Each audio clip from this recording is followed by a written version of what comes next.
Berada di Kecamatan Kampar Gili Hulu, Desa Kotolamo menjadi salah satu perkampungan yang berada di aliran Sungai Bio yang nantinya bermuara di Sungai Kampar. Desa yang hanya berjarak sekitar 8 km dari ibu kota Kecamatan Gemang ini tergolong terpencil karena akses menuju ke sana cukup sulit. Meskipun begitu, desa berpenduduk 230 kepala keluarga ini memiliki kearifan lokal dengan menjaga kelestarian alam serta adat istiadatnya. Salah satunya yaitu Lubu Larangan. Di beberapa wilayah Nusantara, ada banyak masyarakat adat yang memiliki tradisi Lubu Larangan, di mana suatu daerah aliran sungai dilarang untuk diambil ikan dan segala isinya hingga batas waktu tertentu. Cara ini memungkinkan untuk ikan yang ada di area tersebut bisa berkembang biak dan tumbuh besar tanpa gangguan. Hingga pada waktu pembukaan Lubu Larangan akan didapat hasil ikan besar dalam jumlah yang cukup banyak. Prosesi pembukaan Lubu Larangan kali ini tetap ramai dikunjungi warga desa. Boleh atau pagar kayu berjaring yang telah dipasang 1 hari sebelumnya menjadi tanda pembatas area yang bisa kami tangkap ikannya. Ada berbagai cara yang dilakukan masyarakat untuk mengambil dan memanen ikan di Lubu Larangan, mulai dari jaring, jala, ataupun dengan menggunakan panah ikan. Ada beragam ikan yang terjaring dari Lubu Larangan ini, seperti ikan kepiak, ikan makpak, barau, hingga lonjang dan ikan pantau. Ikan hasil tangkapan Lubu Larangan ini nantinya akan dibagi kepada para penduduk dan juga bagi para pemberi andil atau yang menyumbang pada acara buka Lubu Larangan. Meskipun aku bukan warga lokal, tapi aku turut mendapatkan bagian karena ikut andil dalam acara pembukaan Lubu Larangan ini.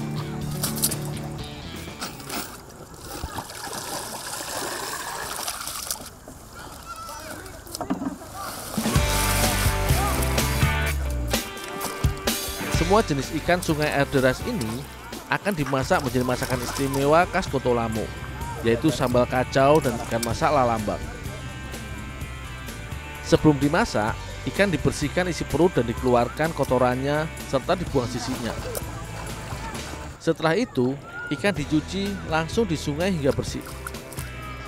Jika ikan yang berukuran besar nanti akan dimasak dengan bumbu sambal kacau, khusus ikan masak lalambang, maka dibutuhkan ikan-ikan yang berukuran kecil atau biasa disebut ikan pantau agar mudah dimasukkan ke dalam bambu yang menjadi tempat memasaknya.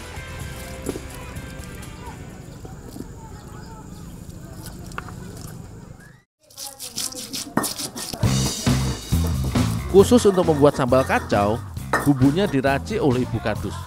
Cabai rawit, bawang merah, dan bawang putih digiling sampai halus. Bumbu rempah sederhana ini akan menjadi penyedap masakan tradisional ini. Sambal kacau sendiri berarti masakan sambal pedas yang diaduk atau dikacau dengan ikan atau lauk tambahannya.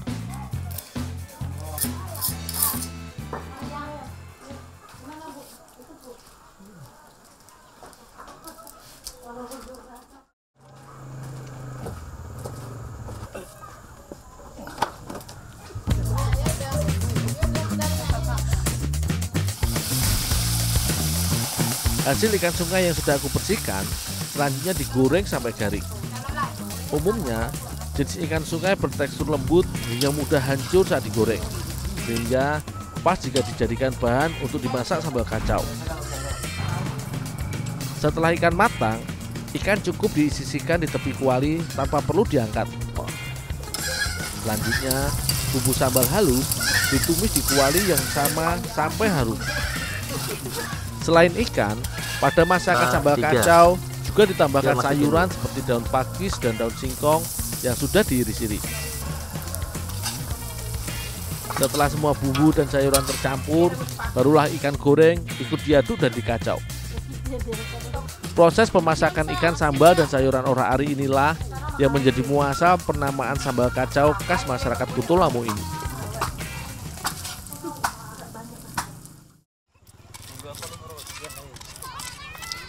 Jika sambal kacau dimasak oleh ibu-ibu, maka khusus ikan masak bambu atau lalamang akan dimasak oleh para kaum laki-laki. Pak Nisam bertugas menggiling bumbu ikan yang berupa cabai rawit sampai halus.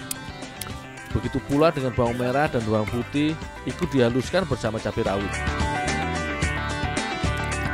Bumbu halus ini Kemudian dicampurkan dengan semua ikan pantau kecil yang sudah dibersihkan sebelumnya.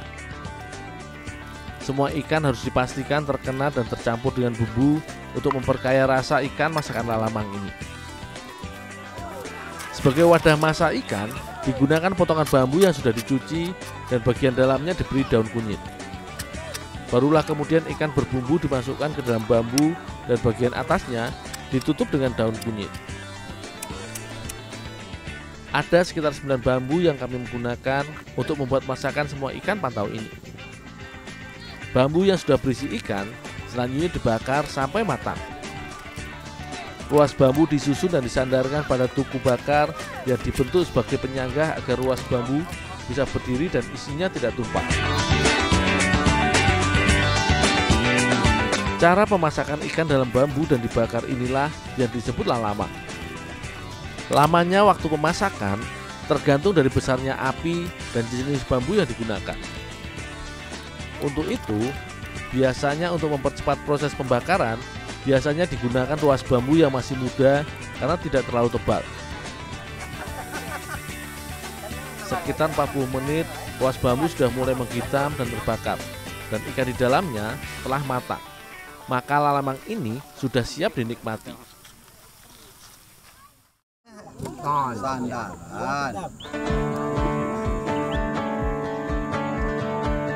Membuka lubuk larangan dilakukan bersama-sama. Maka masakan ikan hasil tangkapan ini pun kami nikmati beramai-ramai. Lauk santap siang kami terdiri atas ikan masak kacau dan lalamang ikan pantau yang sangat lezat. Bumbu pedas serta santan yang dicampur pada ikan lalamang membuat rasa masakan ini semakin gurih dan pedas. Begitu pula dengan ikan masak sambal kacau, tidak kalah nikmatnya. Meskipun ikan sungai yang terkenal dengan banyaknya duri, tetapi tidak mengurangi rasa masakan ini. Setelah berendam di air sungai untuk menangkap ikan, rasanya nikmat sekali santap siang bersama warga Kampung Kutulamo, Kabupaten Kampar Riau ini.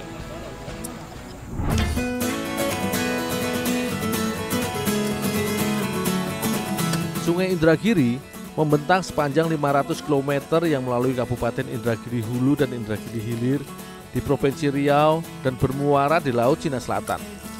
Sungai yang termasuk salah satu yang terpanjang di Indonesia ini merupakan tempat untuk mencari ikan, udang ataupun kerang. Ada beragam cara yang dilakukan nelayan tembilahan untuk mencari sumber pangan di sungai yang dipengaruhi oleh pasang surut laut ini. Di masa surut, nelayan seperti Pak Jais memanfaatkan air ini untuk mengambil ikan yang terjebak dalam jaring hampangnya. Menghampang adalah cara mencari ikan dengan membentangkan jaring sepanjang 300 meter dan dipasang seperti pagar pada pesisir sungai. Lokasi yang tepat untuk menghampang adalah tepi sungai, di mana saat air pasang, tempat ini akan tergenang air dan saat surut akan kering. Kemudian, jika air sudah naik, maka jaring yang ditanam kemudian diangkat hingga mencapai ketinggian 1 meter. Dasar Sungai Indragiri merupakan lumpur tebal, sehingga cukup menyulitkan berjalan menyusuri jaring untuk mengumpulkan ikan yang terjebak di jaring hampang ini.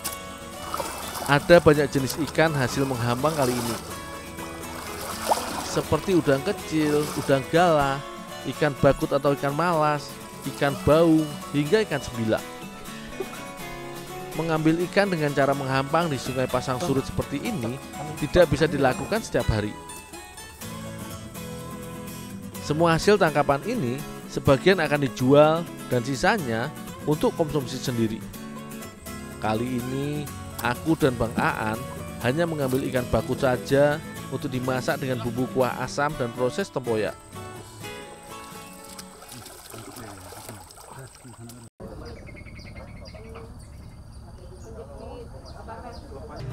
Ikan bakut sengaja dipilih sebagai bahan baku masakan kali ini karena memiliki ukuran yang cukup besar serta rasanya yang terkenal lezat. Ikan dengan nama latin Oxyoleurotis malmorata ini memiliki harga jual yang cukup tinggi jika dijual dalam keadaan hidup, yaitu mencapai 190.000, dan biasa dijual hingga Batam dan Singapura. Isi perut dan kotoran ikan dibuang dan dicuci hingga bersih, hingga dihasilkan ikan yang siap dimasak. Untuk dimasak kuah asam, ikan dipotong menjadi 3 bagian. Sementara untuk pepes tempoyak, ikan dibiarkan utuh.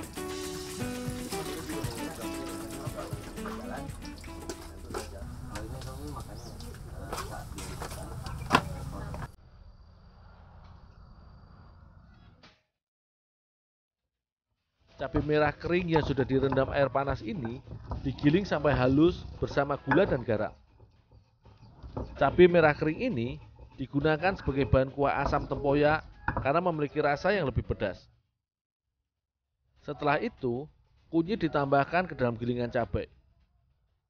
Jika bumbu sudah halus, maka tempoyak sebagai bahan utama masakan kuah asam dicampur dan diaduk sampai rata.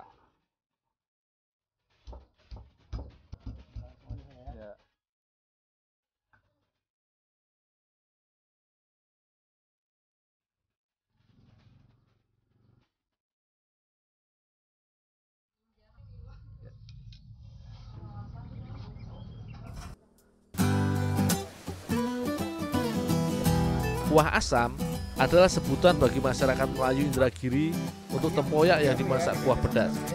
Untuk memasak kuah asam, bumbu tempoyak dimasak dengan tambahan air sampai mendidih.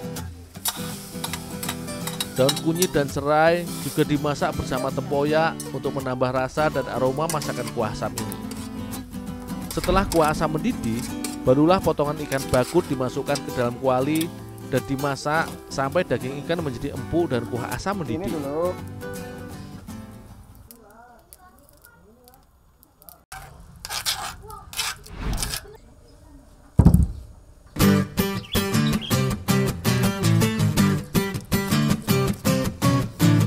Tempoyak yang sudah dicampurkan dengan cabai dan kunyit halus ini selanjutnya dilumuri pada semua permukaan ikan bakut.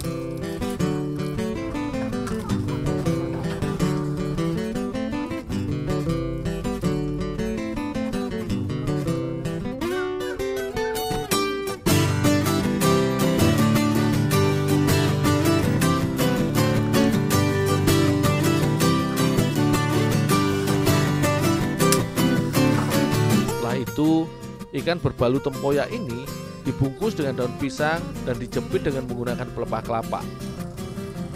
Bungkusan daun pisang serta ikatan pada jepitan pepes ini harus dipastikan kuat karena nantinya akan dibakar.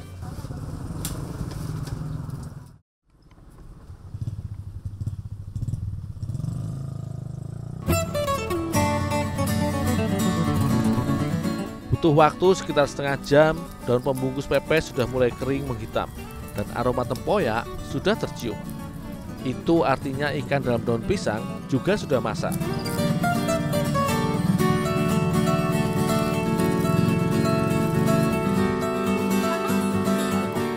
Menikmati makan siang dengan menu ikan bakut masak kuah asam dan pepes tempoyak sangatlah nikmat.